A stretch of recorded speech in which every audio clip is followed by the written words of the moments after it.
It's May 3. Kanina pa kami gising pero ngayon lang.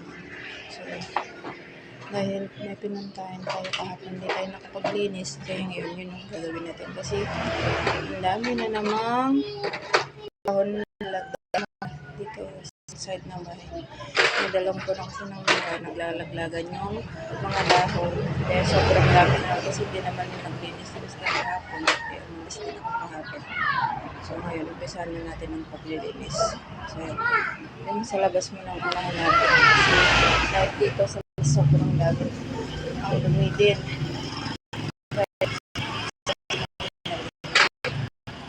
Sobrang daming dumi.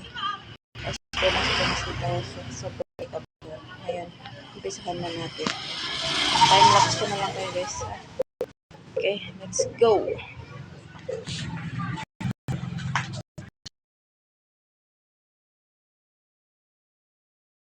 Guys, naglalaglagan yung mga dahon. Dalawang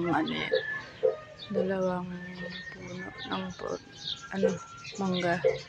Naglalaglagan yung mga dahon niya. Kaya yan sobrang dami. Ayan Ayan. Kaya ngayon, maglinis na tayo.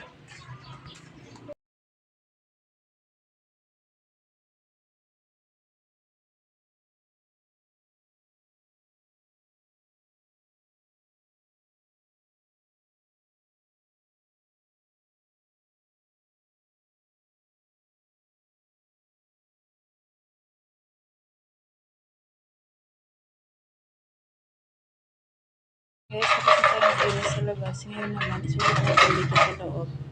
Para mag-isayos. Kasi mamaya may pupunta na naman ako. Sabi ko si Kulit kasi walang magbabantay. Si Mr. nagtinda ng karne dito sa kabila. Walang magbabantay, walang maiwan. So, siguro magkakasama na lang ako mamaya kay Ate. Kaya kailangan matapos ko muna yung mga gawain bago ako umalis para maaga tayo makaalis. Kaya guys, mamaya na lang ulit. Maglinis na ako dito. Okay.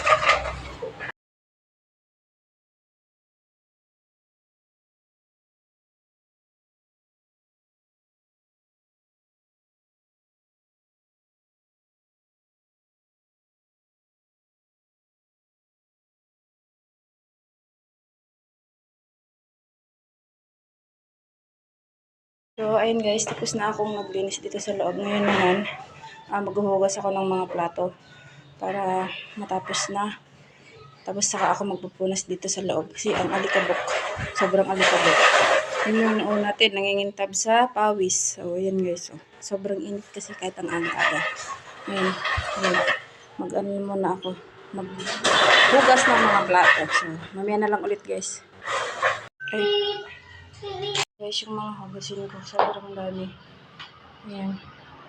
Ayan guys, ang hugasin, sobrang dami. Kaya, tara na, maghugas na tayo. Balikan ko yung iba kasi ito nahawakan. Ayan. Yung si Kulit nandyan, nangungulit. Sobrang aga-aga.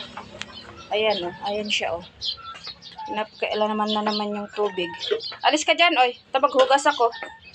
Dali na, tahugasan ko mamaya yung pit mo. Alis dyan, alis. Buksan ko muna yung tubig. Walang laman. Kunin ko pa yung iba para isahan na lang.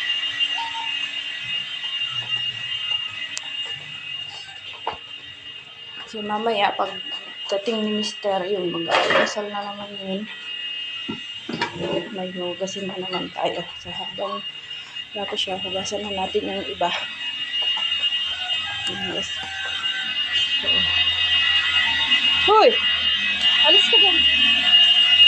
Ayan. So, hugas na ako guys. Time-lapse ko na lang kayo.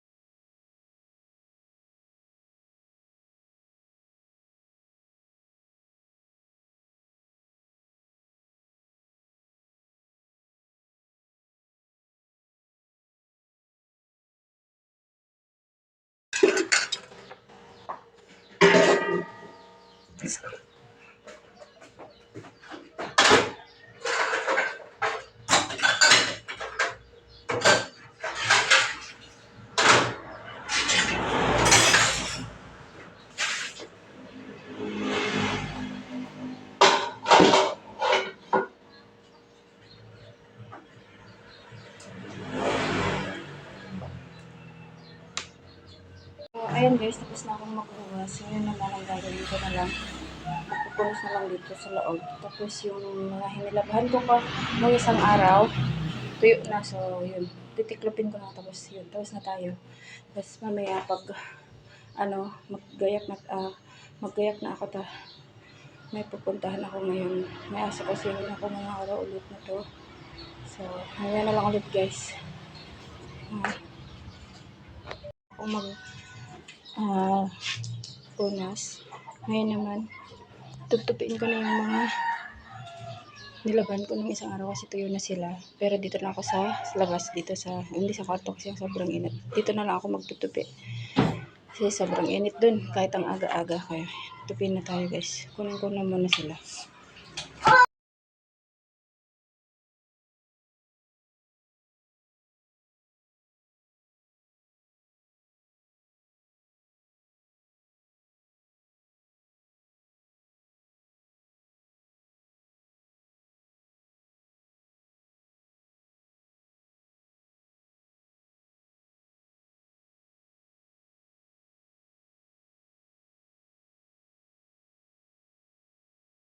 So, ayan guys, tapos na akong magtupi.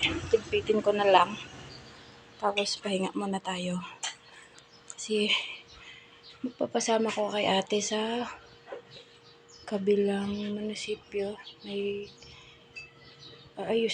kukunin ako doon. Kailangan ko. Wala siya. Parang nasaan siya. Nasa barangay hall. So, after ko nito, magpahinga na ako. Mamaya na lang ulit guys. Update ko na lang kayo pag paalis na kami ulit.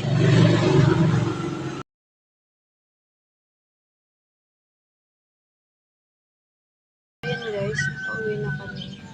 Wala naman yung sinadya namin doon. Balik na lang ako sa Monday. So, magpapasama na lang ako kay ate sa Monday. Kasi may pagpunta si Mr. magpababoy. So, kanina pa kami actually nakauwi guys.